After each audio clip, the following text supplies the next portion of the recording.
तर 2 वाटी पाणी टाकलं.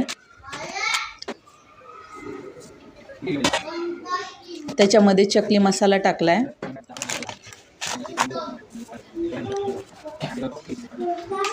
आणि तीळ टाकलेत. चकली मसाल्यामध्ये तीळ असतात पण आमच्यात जास्त आवडीने खातात त्याच्यामुळे तीळ टाकलेले आहेत.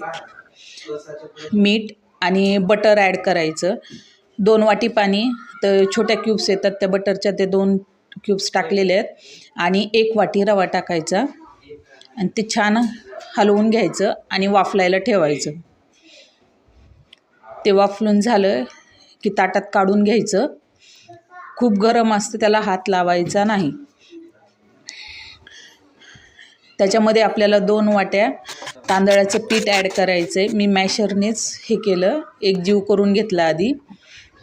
2 वाटी पाणी, 1 वाटी रवा आणि खाली घेतल्यानंतर